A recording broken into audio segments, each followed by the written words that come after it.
आज के इस वीडियो में अपन जिस क्वेश्चंस के बारे में डिस्कस करने वाले हैं वो अपने पास जेईई मेंस के 29 जनवरी 2025 के शिफ्ट फर्स्ट का क्वेश्चन है, जैसा कि आप लोग देख पा रहे हैं।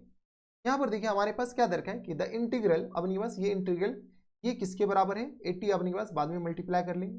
ठीक है, तो देखो सर, जब भी हमारे पास डेफिनेट इंटीग्रेशन का क्वेश्चन है तो एक बार किंग और क्वीन प्रॉपर्टी लगा कर देखेंगे, हार्डली 10 से 20 सेकंड लगेगा। लेकिन इसमें किंग प्रॉपर्टी और क्वीन प्रॉपर्टी लगा कर देखेंगे तो हमारे पास कुछ देखने को मिल नहीं रहा है। तो यहाँ से हम तत्काल के लिए इसको आई मानते हैं। ठीक है, फिर बाद में 80 आई निकाल लेंगे। तो आई इक्वल टू हमारे पास किस प्रकार रहेगा, इंटीग्रेशन 0 से लेकर के कहाँ तक, पाई अपॉन 4 तक, और ऊपर हमारे पास दे रखा है sine theta plus times cos theta के बराबर। अब हमारा काम ये है कि ऊपर जब sine theta plus cos theta लिखा हुआ है ना, तो हम क्या करते हैं, sine theta plus cos theta का डिफरेंशिएशन नीचे वाले का डिफरेंशिएशन ऊपर क्रिएट करने चाहते हैं। और साइन 2 थीटा के टर्म्स में हमारे पास एक फॉर्मूला पता है, साइन 2 थीटा जो होता है वो बेटा एक तो 2 into sine theta into cos theta होता है। एक और फॉर्मूला होता है जो कि अपने पास क्या होता है, साइन थीटा और प्लस टाइम्स कॉस थीटा इन पूरे का होल स्क्वायर और माइनस टाइम्स 1 होता है। गौर से देखो यही लिखा हुआ। और एक और फॉर्मूला, इसका अगर डिफरेंशिएशन करने जाए तो ऊपर हमारे पास इसका डिफरेंशिएशन बन नहीं रहा है। अगर यहाँ पर माइनस होता तो हम इसको लेकर के आगे चलते। एक और फॉर्मूला होता है 1 माइनस साइन थीटा और प्लस टाइम्स कॉस, प्लस नहीं बल्कि minus times minus cos theta इन पूरे का होल स्क्वायर होता है। जैसे अपने पास इसको एक्सपेंड करोगे यही लिखा हुआ है। जब ये लिखा हुआ है तो हमारे पास जिस चीज की जरूरत है वो लिख लेते हैं। दिया गया अपने पास 9 प्लस 16 इंटू, बताओ तो इस पूरे की जगह हम क्या लिख सकते हैं, 1 माइनस साइन थीटा और माइनस टाइम्स कॉस थीटा इन पूरे का होल स्क्वायर, और ये रहा अपने पास इसके बराबर। कोई इतराज, यहाँ तक हमारे सबसे कोई दिक्कत परेशानी नहीं होनी चाहिए। ठीक है, अब देखो अगर गौर से देखो तो अगर इसको हम अल्फा बोलते हैं तो ये, अगर इसको हम m बोलते हैं तो ये अपने पास dm लिखा हुआ है। चलो तो हम किसको m बोले हैं, तो यहाँ पर गौर से देखना। तो यहाँ से हम क्या कहें, साइन थीटा, बस अब सब्स्टिट्यूशन लगा रहे हैं, तो साइन थीटा और इंटू अपने पास किस बराबर, माइनस टाइम्स कॉस थीटा, इसको हम क्या बोल लेते हैं, m बोल लेते हैं। जैसे ही हम m बोलेंगे तो साइन थीटा का डिफरेंशिएशन किसके हो जाएंगे, कॉस थीटा, और कॉस थीटा का डिफरेंशिएशन प्लस साइन थीटा हो जाएंगे। तो ये किस हो जाएंगे, सॉरी, कॉस थीटा का डिफरेंशिएशन अपने पास माइनस साइन थीटा होता है और ये माइनस माइनस प्लस हो जाएगा, और इंटू अपने पास बराबर, तो ये आ गया डी थीटा इक्वल टू, यहाँ से अपने पास डी एम लिख सकते हैं, आराम से लिख सकते हैं। ये पूरा हमारे पास डी थीटा के बराबर है, इस बात का ख्याल रखिएगा। ठीक है, अब अपने पास जब ये डी थीटा के बराबर है तो बताओ तो इस पूरी की जगह हम क्या लिख सकते हैं, डीएम लिख सकते हैं। तो बताओ तो ये हमारे पास डीएम आ गया, कलर चेंज कर दो यार। ठीक है, तो ये हमारे पास किस बराबर हो गया, तो ये आ गया डीएम के बराबर, और होल अपॉन में बताओ तो किसके बराबर आ जाएंगे, तो ये आ गया 9 और प्लस टाइम्स 16, और ये किस बराबर आ जाएंगे, तो 1 माइनस टाइम्स, ये पूरा हमारे पास m माने थे तो ये 1 माइनस एम स्क्वायर के बराबर हो गया। अब अपने पास लिमिट भी चेंज करना पड़ेगा, तो ये हमारे पास आई है। अगर अपने पास साइन की जगह 0 डालेंगे तो बताओ तो ये आ गया 0, m इक्वल टू -1 हो जाएंगे। देख लो, साइन थीटा की जगह 0 डालोगे तो ये 0 हो जाएंगे, कॉस थीटा की जगह 0 डालोगे तो 1 हो जाएंगे, तो ये -1 हो गया। पाई बाय 4 डालो, जैसे पाई बाय 4 डालोगे तो ये हमारे पास बेटा हो जाएंगे 1/√2, और ये भी 1/√2, ये 0 हो गया। ठीक है, तो लिमिट चेंज करना बिल्कुल ना भूले, पता चले कि यही लिमिट लेकर के हम आगे बढ़ रहे हैं तो तुम्हारा इसमें तेरा घाटा मेरा कुछ नहीं जाता। तो -1 से लेकर के 0, और ये आ गया अपने पास डीएम के बराबर, और सॉल्व कर लो तो ये हमारे पास आ जाएंगे 9 और प्लस टाइम्स बताओ तो क्या गया 16 माइनस एम स्क्वायर के बराबर, 16 माइनस 16 एम स्क्वायर के बराबर। कोई इतराज यहाँ तक नहीं होनी चाहिए।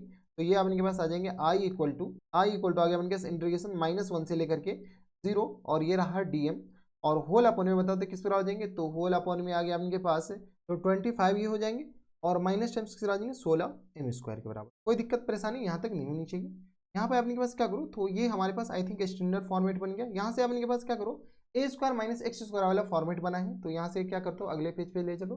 तो आई इक्वल टू हमारे पास आ गया इंटीग्रेशन, इसमें से हम क्या करते हैं 4 ये 16 कॉमन ले लेते हैं तो 25/16 बन जाएगा। तो यहाँ से आ गया अपने पास 1/16 के बराबर, और ये हमारे पास आ जाएंगे तो डीएम, और होल अपॉन में किस आ जाएंगे, तो ये आ गया अपने पास 25/16, 15/16, और इंटू अपने पास 16 है, ये 10 नहीं है 16, और माइनस टाइम्स किस आ जाएंगे एम स्क्वायर के बराबर।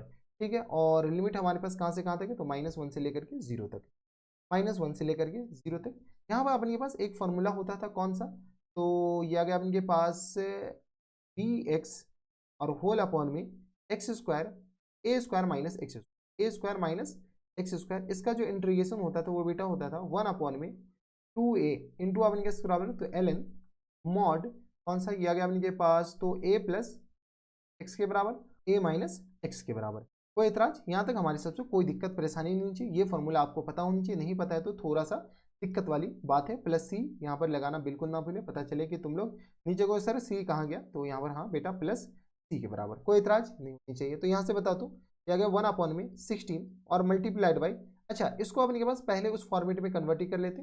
तो माइनस टाइम्स 1/0 के बराबर, यहाँ पर ए स्क्वायर है तो ए स्क्वायर में कन्वर्ट कर लेते। तो डी एम और होल अपॉन में किस बराबर जाएंगे, तो यह आ गया अपने पास ए स्क्वायर, तो यह आ गया 5/16 इन 5/4 हो जाएंगे, 16 कहाँ से 5/4 इन पूरे का होल स्क्वायर और माइनस टाइम्स ये आ गया अपने पास एम स्क्वायर के बराबर। तो यहाँ से आई इक्वल टू ये आ गया। चलो आई इक्वल टू किस बराबर हो जाएंगे, तो ये आ गया अपने पास 1/16 और मल्टीप्लाइड बाय, अब अपने पास डायरेक्ट हम वैल्यू फॉर्मूला लगा रहे, तो 1 में अपने पास 2 इंटू ए की जगह 5/4 के बराबर है, कोई दिक्कत परेशानी नहीं होनी चाहिए। और ये आ गया अपने पास इंटू ln ए प्लस एक्स, ए हमारे पास किस बराबर है, तो 5/4 और माइनस टाइम्स ये प्लस टाइम्स एम के बराबर, और होल अपॉन में ये किस बना देंगे 5/4 और ये किस बना देंगे, तो माइनस टाइम्स एम के बराबर। ये अपने पास मॉड लगाना बिल्कुल ना भूलिए, क्योंकि क्या पता अंदर पॉजिटिव है या नेगेटिव हमें नहीं पता। या इसका लिमिट अपने पास कहाँ से कहाँ तक, तो -1 से लेकर के 0 तक। चलो अब सॉल्व करना स्टार्ट करो। थोड़ी बहुत कैलकुलेशन तो है, थोड़ी बहुत नहीं ठीक ठाक कैलकुलेशन है। तो आई इक्वल टू किस तरह देंगे, तो ये आ गया 2 दूनी 4 और ये ऊपर जाएगा तो ये आ गया अपने पास 2 8 16, ये आ गया अपने पास 1/40 के बराबर, हाँ है ना, देख लो 8 पंचे 40 के बराबर हो जाएंगे।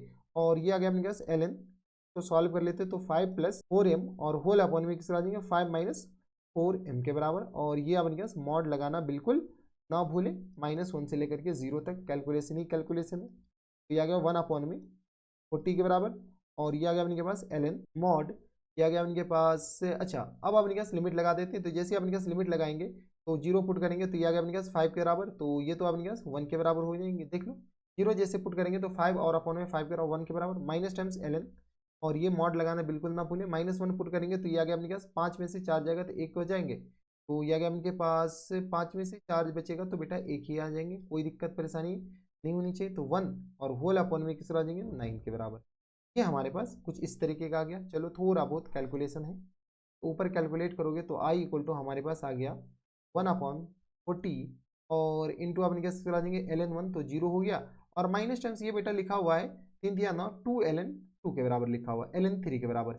इतना तो कैलकुलेशन आएगा, 9 की पावर -1 है, -1 अपने पास नीचे जाएगा तो ये हमारे पास किस बराबर हो जाएंगे, तो ये बेटा प्लस हो जाएंगे और ये आ गया अपने के पास ln3 के बराबर। कोई दिक्कत परेशानी यहाँ तक नहीं होनी चाहिए, यानी हमारे पास इंटीग्रेशन करके आ गया किस बराबर 2ln3 और डिवाइडेड बाई 40 के बराबर। कोई दिक्कत यहाँ तक नहीं होनी चाहिए। जब आपने कहा ये इसके बराबर हो गया, क्वेश्चंस में हमारे पास कुछ और पूछ रखा है। क्वेश्चंस में आपने कहा इसको आई माने थे तो 80 आई का वैल्यू बताने हैं, तो फुल एंड फाइनल आंसर किस बराबर हो जाएंगे, फुल एंड फाइनल आंसर बेटा हो जाएंगे 80 आई के बराबर। 80 आई के बराबर मतलब यहाँ से आ गया 80 और मल्टीप्लाइड बाय आई आ गया अपने पास 2ln3 और डिवाइडेड बाई किस बराबर आ जाएंगे 40 के बराबर, ये आ गया अपने पास 40 दूनी 80 के बराबर, तो यहाँ से आ गया अपने पास 4ln3 के बराबर हमारा आंसर। तो 4ln3 लिखो, यानी तो 4 ये ln81 लिखो, ये दोनों आंसर हो जाएंगे।